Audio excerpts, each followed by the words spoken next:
Hello दोस्तों, हमारे YouTube channel पे आपका स्वागत है। आपके गारी गीत अच्छा लगे तो लाइक करना, शेयर करना, चैनल पे नए हैं तो सब्सक्राइब करना। प्लीज़ हमारे चैनल को सपोर्ट करिए।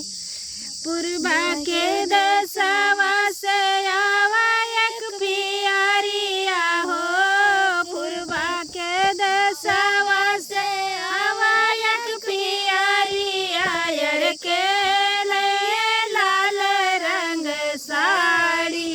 हाँ, सीताराम से बजो राम जी के लिए लाल रंग साड़ी। हाँ, सीताराम से बजो अपनी महलिया से बोले दुल्हा का दीदी हो, अपनी महलिया से बोले दुल्हा का दीदी, अरे हमारे लाल रंग साड़ी।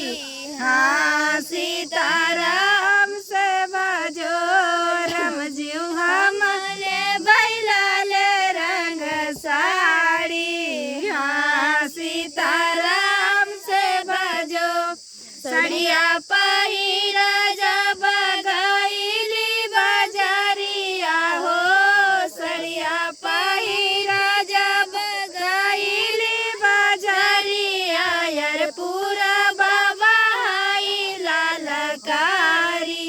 हाँ, सीताराम से भजो राम जी पूर्वा बाई पुरवाई।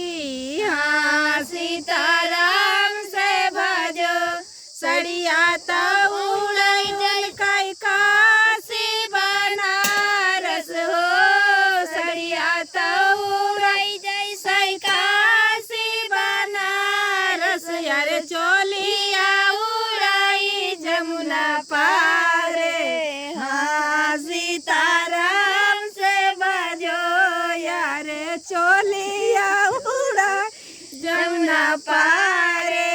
हाँ, सीताराम से बजो सड़िया तो पावई वन कई पुलिस दरोगा हो, सड़िया तो पावई वन कई पुलिस दरोगा, यार चोलिया तो पावला सिपाही। हाँ, सीताराम से बजो यार चोलिया तो पावला सिपाही। हाँ,